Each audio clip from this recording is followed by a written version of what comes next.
님에게도 감사를 드리고요. 이렇게 부족한 자의 이야기를 들어주시러 오신 성도님에게도 다시 한번 감사를 드립니다. 제가 오늘 미리 지난번에 한번 제가 이 교회를 오게 된 동기를 말씀드린 적이 있습니다. 근데 궁금해하신 분이 있어서 간단하게 이렇게 말씀드리겠습니다. 제가 이 교회를 오게 된 것은 참 부족한 자가 한 5년 정도 성경 공부를 홀로 했습니다. 그래서 평신도 성경 대간서라는 책을 참 어렵게 출간을 하게 됐어요. 그래서 이제 올 2월 달에 기도 간담회에서 이 교회에 계시는 신동명 집사님을 알게 됐습니다. 그래서 또 아울러 우리 서목사님에게 제가 책을 선물을 했어요. 책을 보시고 귀한 사역을 하셨다고 하면서 제가 통화를 한번 한 적이 있습니다. 격려를 해주셨어요. 그리고 나서 제가 성경책을 쓰고 나서 너무 이렇게 말씀에 대해서 복음의 진리가 성경 속하고 너무 다르게 전달되고 있다는 것을 알게 돼서 굉장히 힘들었을 때였습니다. 그래서 제가 서목사님을 이 교회에서 찾아뵙고 상담을 하고 제가 7월 한 달 목사님 설교를 여기서 계속 듣게 됐습니다. 그래서 정말 저는 그때 은혜를 많이 받고 해서 한 40여 년 다닌 교회를 제가 중직을 모두 내려놓고 이 교회로 제가 임명을 하게 됐어요.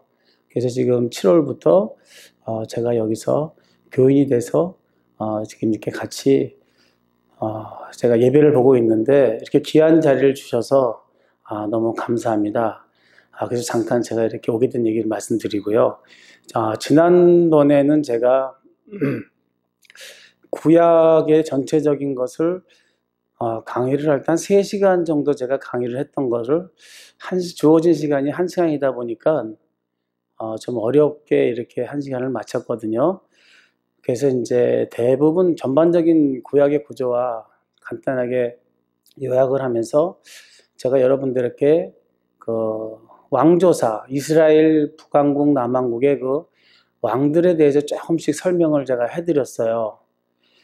그때 이제 제가 왜 그걸 얘기 들었냐 하면은 그 당시가 출애굽이 BC 1446년 값없이 은혜로 이렇게 홍해를 건너 나오면서 오늘 제가 이렇게 말씀드리려고 하는 것은 구약 성경에 17권 정도가 선지자서가 있습니다.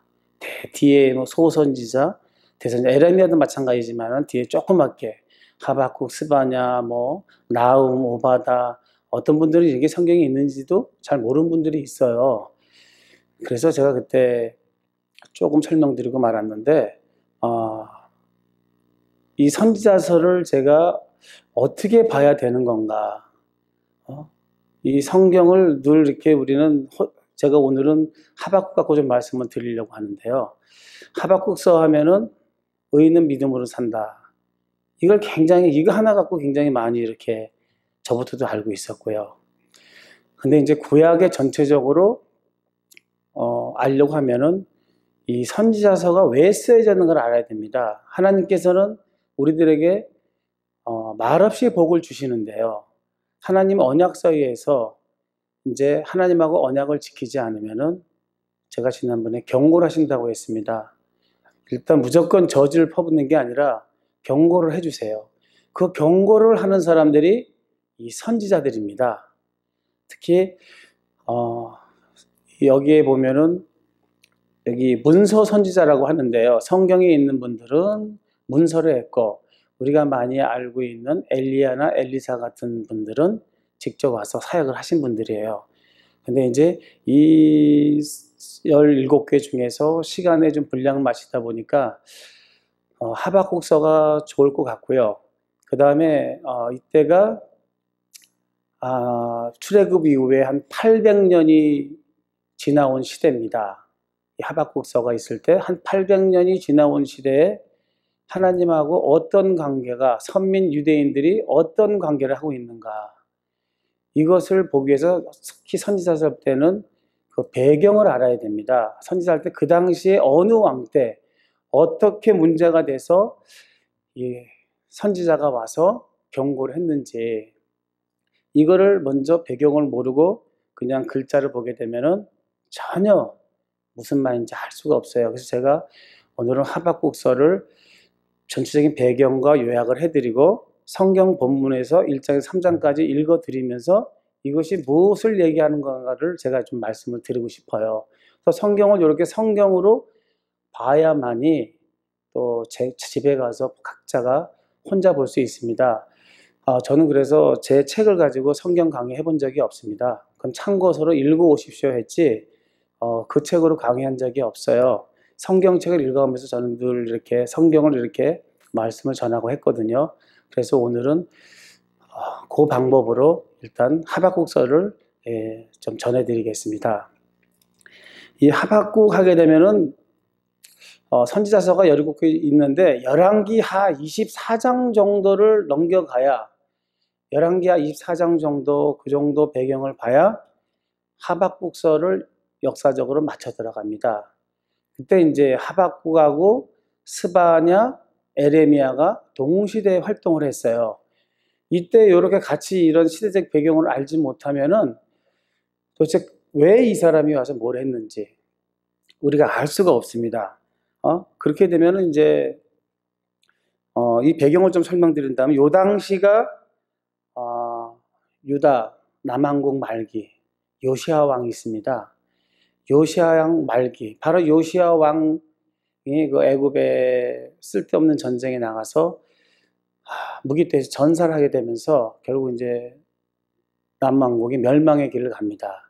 그때 이제 아들들이 여호아스가 3개월 치리하다가 애굽에 잡혀가 죽습니다. 그때 그 다음에 나타나는 여호와, 잘 아신 여호와김, 그 다음에 여호와김 왕, 그 다음에 멸망의 시드기야 왕, 이르는 그 시대인데, 요게 요시야 왕 말기 때, 여호아스, 여호와김 때, 요때 이 역사적인 배경이에요.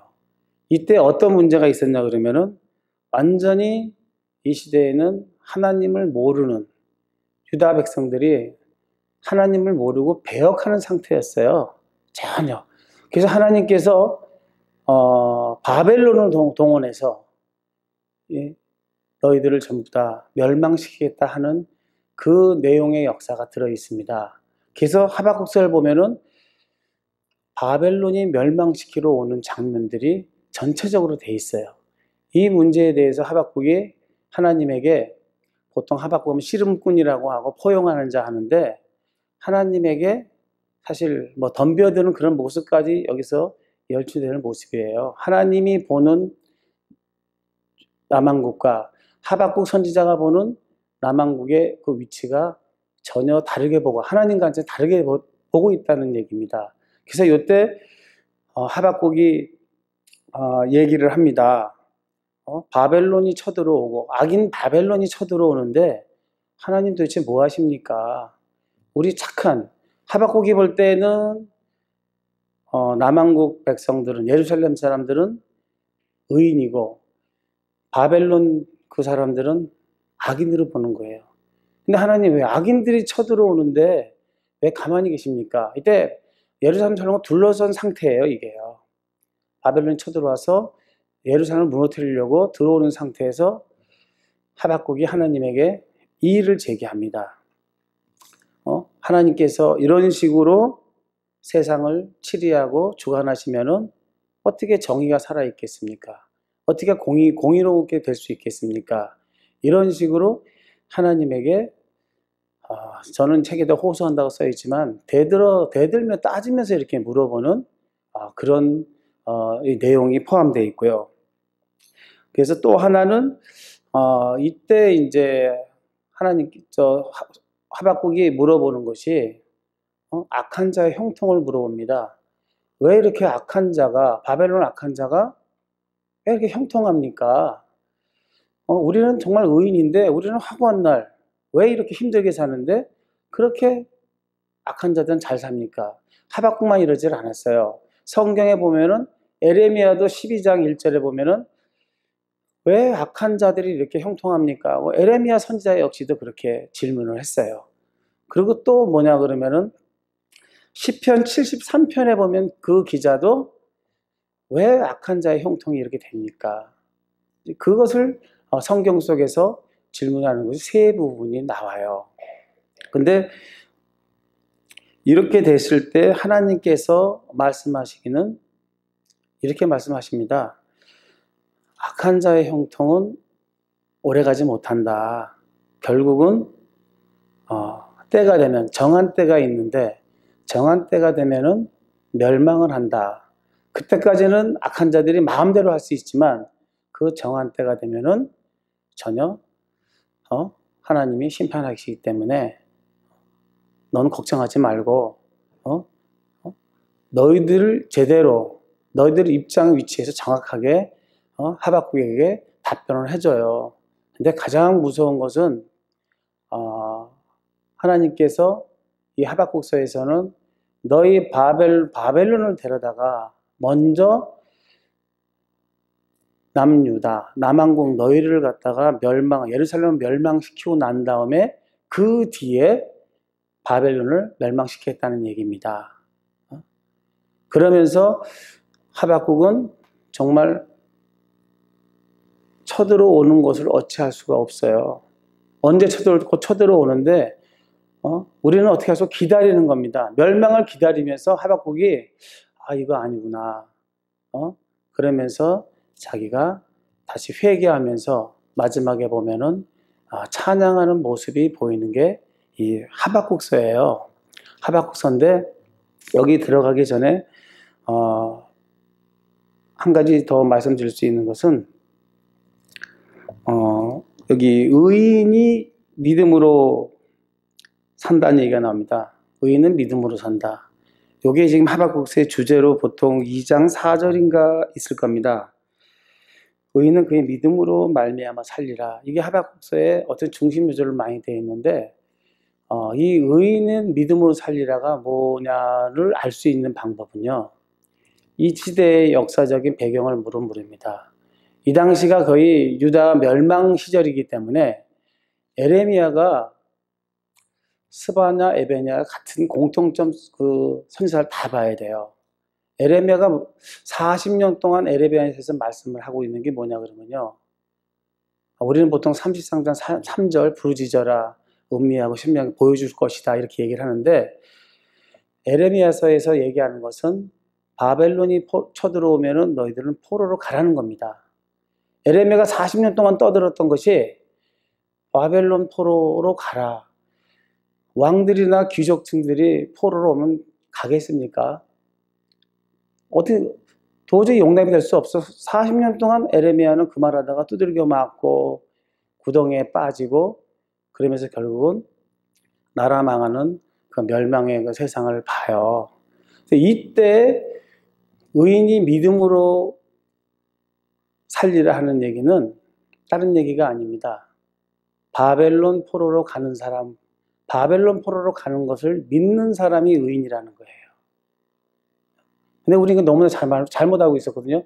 바벨론 포로로 가는 사람이, 그 말을 믿는 사람이 의인이라는 건데 그냥 여기는 우리가 그 뜻을 모르고 의인은 믿음으로 산다. 이렇게 얘기를 하고 있습니다. 그래서 이런 부분을 제가 좀 이렇게 말씀을 드려놓고 제가 본문을 좀 보면서 말씀을 드리겠습니다. 하박국서 1장 보시면요. 선지자 하박국이 묵시로 받은 경고라 이렇게 됩니다. 경고라고 했죠. 하나님께서 너무나 이 시대에 하나님과 배교성사다 보니까는 하박서 선지자를 사실 보내서 경고한 메시지예요. 이게 경고라 하면 이해하지만 이 당시의 배경이 어땠냐 그러면은 바벨론 군도가 예루살렘을 에워쌌다는 것을 배경으로 하박국이 우리 의인 죽습니다 하면서 이 일을 제기하면서 이 선지서가 시작이 됩니다.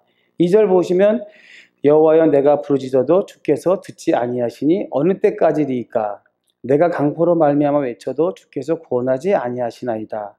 어찌하여 내게 죄악을 보게 하시며 해역을 눈으로 보게 하시냐이까. 참 가기 전에 죄송한데 제가 보는 성경은요. 책을 내다 보면 당연히 개역 성경을 보고 있습니다. 그래서 제가 지금 개역 성경을 읽기 약간 틀린 부분이 있으니까 이해해 주십시오. 보게 하시니 겁탈과 강포가 내 앞에 있고 변론과 분쟁이 일어났나이다. 4절이요. 이러므로 율법이 해이하고 정의가 전혀 시행되지 못하오니 이는 악인이 의인을 에워쌌으므로 정의가 굳게 행하여짐이니이다 합니다.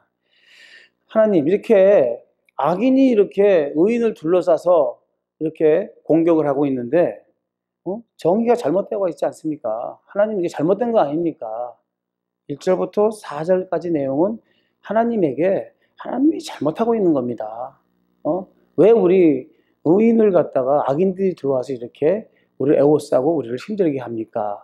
하면서 일단 하박국이 따지는 내용이에요. 5절 보시면요. 사실 이런 얘기는 하나님 보는 입장에서는 전혀 이해가 될 수 없는 얘기입니다. 근데 하나님께서 5절에 답변을 하세요. 여호와께서 이르시되 너희는 여러 나라를 보고 또 보고 놀라고 또 놀랄지어다. 너희 생전에 내가 한 가지 행한 일을 행한 것이라. 누가 너희에게 말할지라도 너희가 믿지 아니하리라. 이 말을 해도 너희는 믿지 않을 것이다. 하나님께서 이제 얘기를 하시겠는데 이 말을 해도 너희는 믿지 않을 것이라는 이 말씀이에요. 6절 보시면요.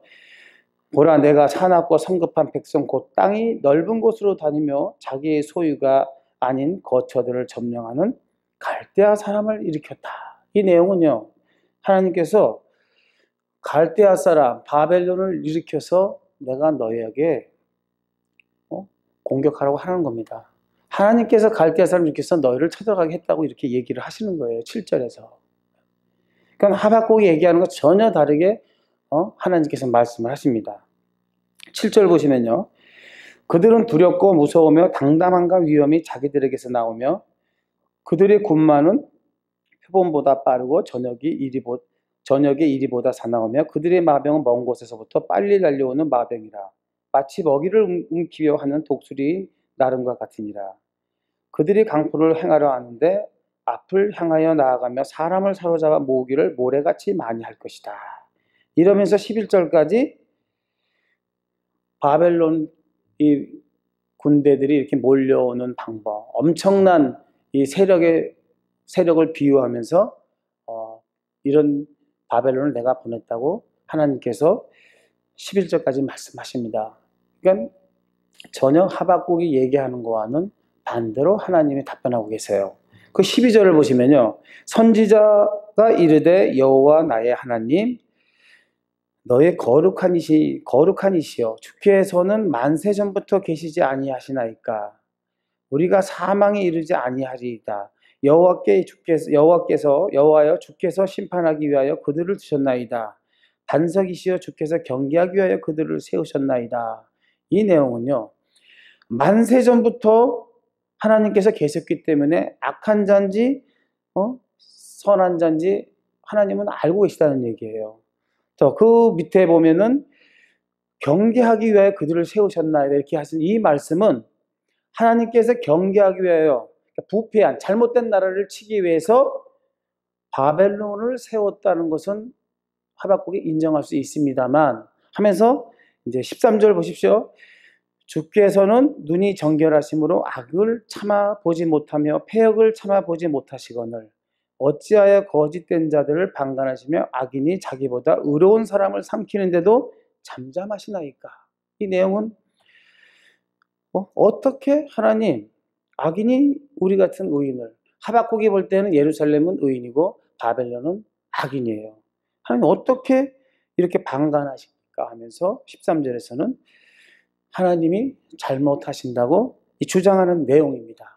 그 14절 가시면 주께서 어찌하여 사람을 바다의 고기 같게 하시며 다스리는 자 없는 벌레 같게 하시니 또 그가 낚시로 모두 낚으며 그물로 잡으며 투망으로 모으고 그리고 기뻐하며 즐거워하며 그물을 제사하며 투망하여 앞에 분향하오니 이는 그것을 힘입어 소득이 풍부하고 먹을 것이 풍성하게 됨이니라.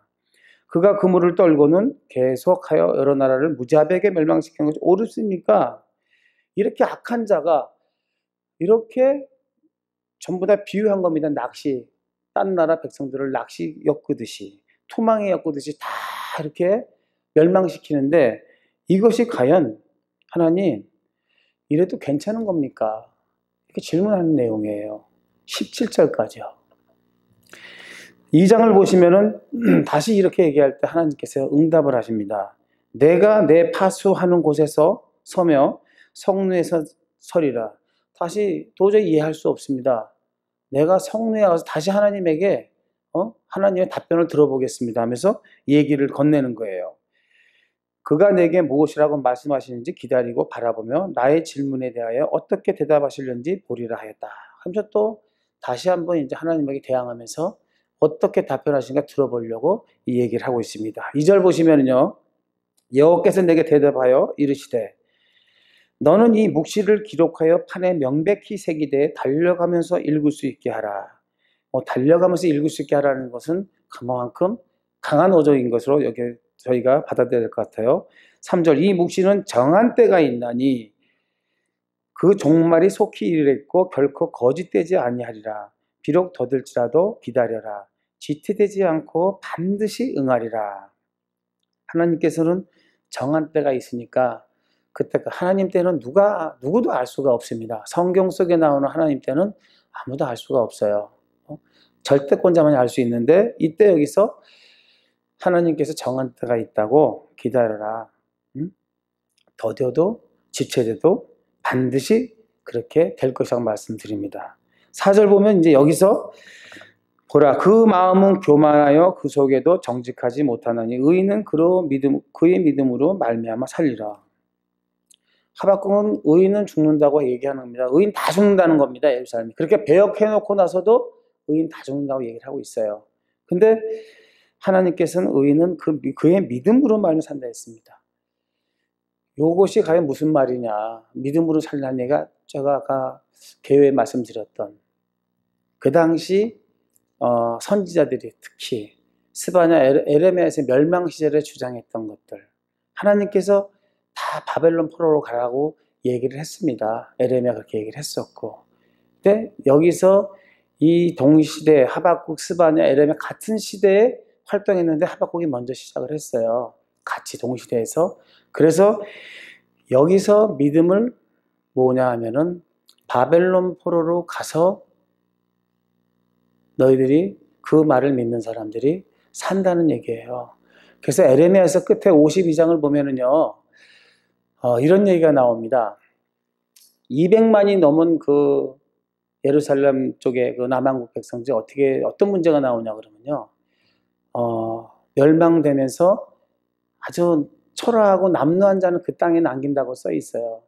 근데 성경에 기록된 사람들은 4,600명이 1차, 2차, 3차 포로로 갑니다. 에레미야 52장 보면은요.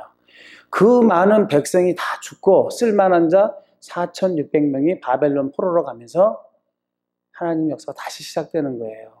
그래서 성경은 그 속에 있는 그 역사와 그 여러 가지 상황을 이 선지자서와 그 내용을 비교해 보지 않으면 알 수가 없습니다. 그 정도로 예루살렘이 다 멸망을 당하는 거예요. 그래서 그 4,600명이 같이 시작이 됐던 건데 그때 이 포로가 언제 있었냐 그러면 BC 606년에 1차 포로가 있었습니다. 그때 잡혀간 사람이 다니엘이에요. 그 다음에 597년 2차 포로로 잡혀간 사람들 중에 대표적인 사람 에스겔입니다. 예?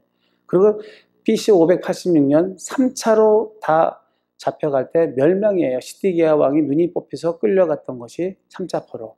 그때 성경에 기록된 사람들이 4,600명이에요. 쓸만한 자. 다 죽습니다. 그래서 그때 포로 가서 다니엘도 교육 많이 받았죠. 에스겔도 역할을 많이 했죠. 또 우리가 보는 에스더도 황후가 됐죠. 그러면서 거기서 새로운 교육을 받고 돌아오는 거예요. 그래서 이 당시에 이 믿음은 바벨론 포로로 가는 것을 이 믿음을 믿는 사람들이 의인이라는 것으로 설명드리겠습니다.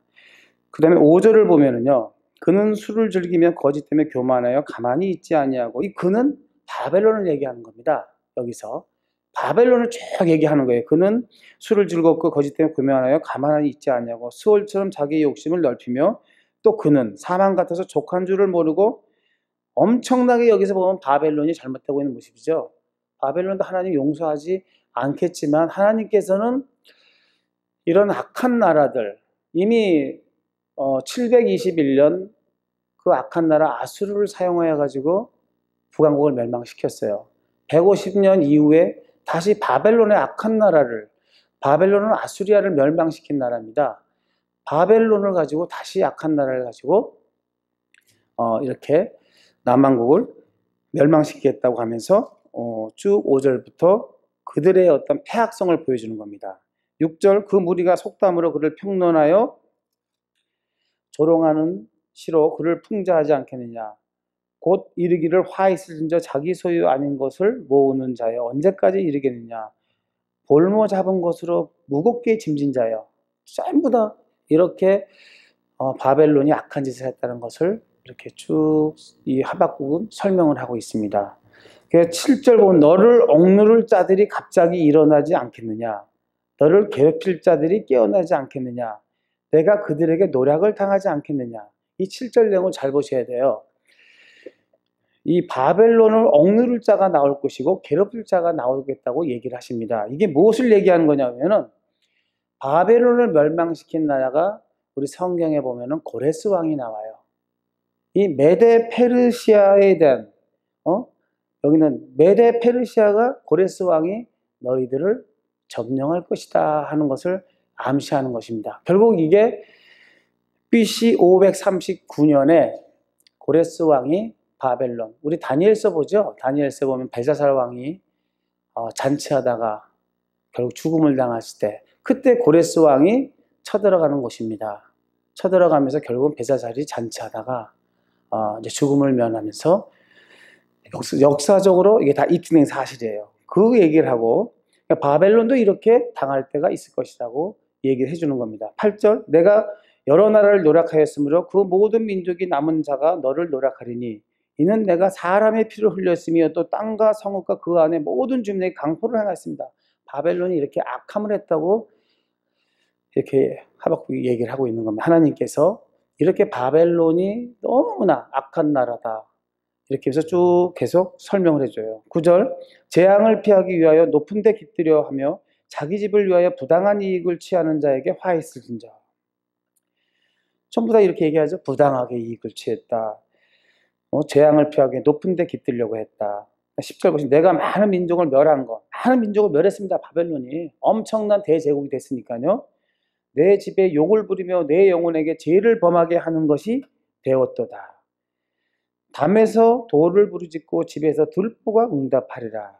여기 보시면 8절부터 11절까지가 바벨론을 풍자해서 설명한 얘기입니다. 이게 바벨론을 풍자해서. 그 다음에 12절 보시면요. 피로 성읍을 건설하며 불의로 성을 건축하는 자에게 화 있을저. 바벨론이 이렇게 했습니다. 전부 다 쳐들어가서 많은 백성들을 자기가 점령하는 나라 바벨론 역사를 보면요, 엄청나게 사람들을 우리가 인간으로 할 수 없는 그런 식으로 죽음을 갖다가 유도했어요. 바벨론이요. 이렇게 해서 피로 성을 건설하여 불의로 성을 건축하는 자에게 화 있을진저. 민족들이 불탈 것으로 수고하는 것과 나라들이 헛된 일로 피곤하게 되는 것이 만군의 여호와께 말미암이 아니냐. 다 하나님의 뜻이라고 이렇게 얘기를 하고 있습니다. 14절 보시면은 이는 물이 바다를 덮음같이 여호와의 영광을 인정하는 것이 세상에 가득함이니라. 이 내용도 잘 보셔야 됩니다. 이게 무슨 얘기냐? 물이 바다를 덮음같이 여호와의 영광을 인정하는 것이 세상에 가득함이라. 이게 지금 일반 장로교 쪽이나 해서 CCM 찬송으로 해서 엄청나게 많이 부르고 있는 CCM 가사를 여기서 뽑아왔어요. 물이 바다를 덮음같이 여호와의 영광이 막 엄청나게 이렇게 그때가 올 거라고 이 가사를 갖고 굉장히 많이 애창한 곳인데, 성경의 이 선지자서는요 이미 경고가 그들이 경고를 받아들여서 역사가 되어버렸습니다. 이미 이루어진 사실이에요. 이 예언서는요 이루어졌는데 여기서 뽑아서 그 구절 몇 구절 다시 앞으로 예수님 오실 때 이러한 영광이 이루어진다는 것은 아주 잘못된 해석입니다. 이것은 무엇을 얘기하냐 그러면요, 정말 그런 영광이 그때 왔어요. 이 영광은 바벨론 포로를 3차에 끌려서 갔습니다. 근데 분명히 돌아온다고 했거든요. 고레스 왕이 BC 539년에 바벨론을 멸망시키면서 3년 후 536년에 BC 536년에 1차 포로 귀환이 돼요. 그러면 아까 말씀드렸던 1차 포로가 BC 606년입니다. 그래서 536년이에요. 돌아오는 게. 그게 70년 만에 돌아온다는 얘기는 에레미야도 보고 다니엘도 보고 있어요. 그 연도가 70년 동안에 다시 이런 엄청난 영광, 바다를 덮은 같이 여호와의 영광을 인정하는 영광이 이 바벨론 포로 귀환에서 이미 이루어진 사실입니다. 그러니까 즉 2500년 전에 이 역사가 이루어졌는데 지금 우리는 성경을 잘못 보면서 이게 지금이 올 거라고, 예수님께서 그런 얘기 하시죠. 내가 이제 너희들 믿음을 보겠느냐, 그런 얘기가 나오십니다. 그러니까 구약 성경 선지자서는 역사로 보면서 이루어진 걸 판단해야 되는 것이고요. 그 다음에 15절을 보시면은 여기서부터 바벨론에 대해서 또 쭉 20절까지 얘기를 하는데 읽어보겠습니다. 이웃에게 술을 마시게 하되 자기의 분노를 더하게 그 애를 취하게 하고 그 하체를 드러나게 하는 자에게 전부 다 바벨론 이런 짓을 했다는 얘기입니다. 그 다음에 16절 내게 영광이 아니요 수치가 가득한 너도 마시고 너의 할례 받지 아니한 것을 드러내라. 여호와의 오른손이 자니 내게로 돌아올 것이다. 더러운 욕이 내 영광에 가리리라. 쭉 얘기하죠. 17절 이는 내가 레바논의 강포를 향한 것과 짐승을 죽인 것 곧 사람의 피를 흘리며 땅과 성읍과 그 안에 모든 주민에게 강포를 행한 것이 내게로 돌아오리라. 바벨론이 이렇게 한 것을 다 너희들이 받을 것이다 하면서 이렇게 하나님은 얘기를 하시는 겁니다. 18절 보시면요. 새긴 우상은 그 새겨 만든 자에게 무엇이 유익하겠느냐. 자, 부어 만든 우상은 거짓 스승이라 만든 자가 이를 말하지 못하는 우상으로 의지하니 무엇이 유익하겠느냐. 나무에게 깨라 하며 말하지 못하는 돌에 일어나라 하는 자에게 화 있을진저 그것은 교훈을 베풀겠느냐. 보라 이는 금과 은으로 입힌 것인즉 그 속에는 생기가 도무지 없느니라. 이 잘못된 그 가나안의 우상들, 가나안 종교들이 전부 다 바벨론 종교입니다. 전부 다 이런 게 바벨론에서 흡수돼가지고 바알과 아사라상 같은 것들 있지 않습니까? 이게 바벨론 종교들이에요.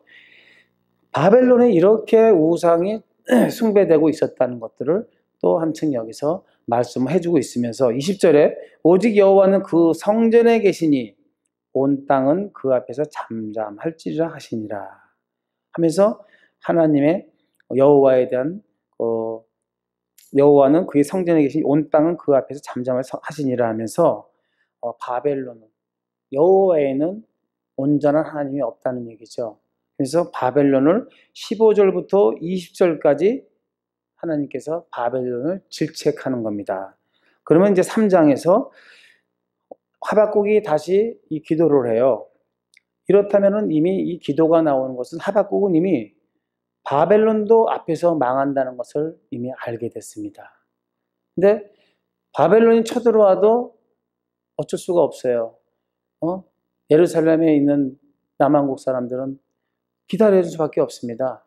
쳐들어와서 그걸 다 당하고 멸망당한다는 것을 하박국이 이때서야 그것을 알게 돼가지고 기도를 하는 겁니다. 이 하박국의 기도라는 게. 시기온에 맞춘 선지자 하박국의 기도라 하면서 쭉 읽어 나가는 건데, 요거는 이제 기도문입니다.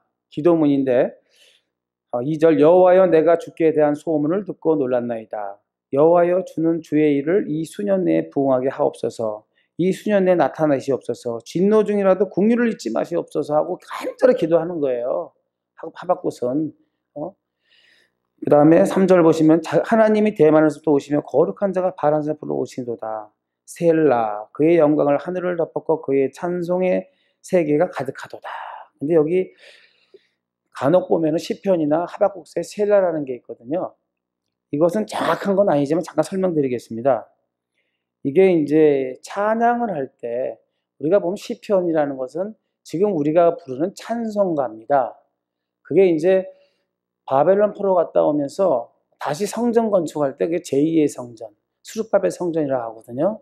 그때 성전에서 노래 부르는 것들이 시편이에요. 시편을 보면 뭐 뭐에 맞췄다 다 나오지 않습니까? 이때 이제 셀라가 나오는데 셀라라는 것은 이제 음악을 할 때 잠시 휴식을 유도한다 하는 뜻이 있어요. 음악을 이렇게 찬양을 하면서 잠시 휴식을 유도한 뜻이 있고, 또 하나는 이렇게 음악을 하면서 회중들에게 어떤 의식적인 반응을 보기 위해서 하는, 이럴 때 그 쉘라라고 하는 두 가지 뜻이 있다고 기록에는 전해져 나왔습니다. 근데 히브리인들이 이렇게 찬양하는 것이 보기가 힘든데요. 하여튼 이런 식으로 요것도 끝에 보면 나오지 않습니까? 이 노래는 주의하는 사람이에요. 내 수금에 맞춘 것이니라 하면서 기도를 이렇게 노래로 찬양을 했던 겁니다. 4절 보시면은 그의 광명이 햇빛 같고 광선이 그의 손에서 나오니 그의 권능이 그 속에서 감추어졌도다. 다 하나님 얘기하시는 겁니다. 역병이 그 앞에서 행하며 불덩이가 그의 발밑에서 나온도다. 하나님의 역사하시면 하나님의 역사를 이렇게 얘기하시는 거예요. 6절 그가 서신즉 땅이 진동하며 그가 보신즉 여러 나라가 전율하며 영원한 산이 무너지며 무궁한 작은 산이 엎드러지나니 그의 행하심이 예로부터 그러하시도다. 하나님의 역사를 쭉 하나님만이 할 수 있는 것을 하박국에게 찬양의 기도를 하는 겁니다. 찬양의 기도를. 7절 내가 본즉 구산의 장막이 환란을 당하고 미디안의 땅이 휘장을 휘두르도다. 여호와께서 주께서 말을 타시며 구원의 병거를 모으시니 강들이 분이 여기십니까? 강들을 노역하십니까? 바다를 향하여 성내십니까? 주께서 활을 꺼내시고 화살을 바로 쏘셨나이다. 주께서 강들로 땅을 쪼개셨나이다. 하면서 이 시대의 절박함을 갖고 계속 하박국은 기도하고 있습니다. 10절 산들이 주를 보고 흔들리며 창수가 넘치고 바다가 소리를 지르며 손을 높이 들었나이다. 날아가는 주의 화살이 빛과 번쩍이는 주의 창의 광채로 말미암아 해와 달이 그의 처소에 멈췄나이다. 하나님 외에는 이렇게 할 수 있는 분이 아무도 없죠. 정말 하나님을 엄청나게 찬양을 하고 있습니다. 주께서 노를 바라사 땅을 두르셨으며 분을 내사 여러 나라를 밟으셨나이다. 주께서 주의 백성을 구원하시려고 기름 부음 받은 자를 구원하시려고 나오사 악인의 집에 머리를 치시며 그 기초를 바닥까지 드러내셨나이다. 악인을 용서하지 않고 끝을 보지 않았습니까? 성경 속의 역사입니다. 하나님께서는. 사실 아수르나 바벨론, 느느웨이 같은 경우는 성경 속에 보면은요, 아주 끝을 내버렸습니다. 그 이후에 나라가 설립이 안 됐어요. 특히 느느웨이, 요나서에 보면 느느웨이 같은 경우는요, 물과 어떤 형토장을 내서요, 땅 속에 있어갖고 요나서가 가짜라는 말까지 나왔습니다. 하나님께서 분명히 느느웨이도 그렇게 한다고 성경에 써 있었어요. 그래서 하나님께서 악인의 집의 머리를 치시며 그 기초를 바닥까지 드러내셨다고 이렇게 또 얘기를 하고 있습니다. 14절 그들이 해오리 바람처럼 이르러 나를 흐트러 가며 가만히 가난한 자 삼키기를 즐거워하나 오직 주께서 그들이 전사의 머리를 그들의 창으로 찌르셨나이다. 하나님에게 용서하지 않고 하나님께서 처단하시겠다는 얘기를 계속 하나님만이 할 수 있는 이러한 것을 얘기하면서 하박국은 하나님을 찬양하고 있습니다. 자, 15절 주께서 말을 타시고 바다 큰 물의 파도를 밟으셨나이다. 자, 16절 잘 보셔야 됩니다. 내가 들었으므로 내 창자가 흔들렸고 그 목소리를 말미암아 내 입술이 떨렸도다. 무리가 우리를 치러 올라오는 환난 날을 내가 기다림으로 썩이는 것이 내 뼈에 들어왔으며 내 몸은 내 처소에 떨리는도다. 자, 하박국은 내가 들었다고 얘기를 합니다. 이미 앞에서 아까 말씀드렸던 멸망될 수밖에 없고 바벨론 쳐들어오고 용서될 수가 없고 이제 포로로 갈 수밖에 없다는 거, 그걸 들어가지고 그 얘기를 듣고 창자가 흔들렸고 입술이 떨렸고 무리가 우리를 치러 올라오는 한날날을 내가 기다린다는 겁니다. 적이 쳐들어오는 것을 알면서도 방법 없이 기다려야 되는 거, 멸망의 날을 기다리라는 것을 알면서 내 몸은 내 처소에서 떨리는도다. 창자가 떨리시 그 두려움 속에서 이렇게 하박국은 하나님에게 찬양을 하고 있어요. 그러니까 하박국은 자기가 불평을 그치고 자기의 신앙을 다시 돌아보는 그런 상황을 여기서 묘사해주고 있습니다. 근데 이게 상당히 17절 이후부터 잘못되게 전달된 부분이 있어요. 자, 비록 무화과 나무가 무성하지 못하며 포도나무에 열매가 없으며 감람나무에 소출이 없으며 밭에 먹을 것이 없으며 우리에게 양이 없으며 외양간에 소가 없을지라도 이렇게 얘기를 하거든요. 정말 창자가 떨리면서 이렇게 찬양을 하는 겁니다. 결코 이게 이렇게 무화과나무 무성하지 못해 포도나무가 열매가 없으며 감람나무에 소출이 없으며 밭에 먹을 것이 없을 정도로 이게 멸망의 날에 이렇게 성경은 표시가 되어 있어요. 이런 상태로 지금 하박국은 자기를 다시 돌아보는 자기의 불평을 갖다가 이게 그치면서 자기의 신앙을 다시 돌아보면서 이러다가는 나까지도 하나님에게 외면당하지 않는가 하는 그런 절실함을 갖고 이렇게 찬양을 하는 건데, 요 17절도 이 CCM으로 아주 대거 동용이 되죠. 아주 아름다운 찬양이 되고 있는데, 실제 성경 속에는 너무나 이렇게 하박국이 어려운 상황을 갖고 찬양을 한 겁니다. 그 다음에 18절 보면 나는 여호와를 말미암아 즐거워하며 나의 구원의 하나님을 말미암아 기뻐하리로다. 이렇게 하박국은 처음에 대들었지만 하나님께서 모든 것을 하셨고, 자기가 그러니까 하나님 보는 관점과 하박국이 보는 관점이 달랐어요. 하박국은 자기들이 의인이고 바벨론이 악인이라고 했지만 하나님 보시기에는 다 악인입니다. 의인이 없는 거예요. 그래서 예루살렘이 멸망을 당했습니다. 의인이 한 사람이 없었어요. 예레미야서 5장 1절에 나올 겁니다.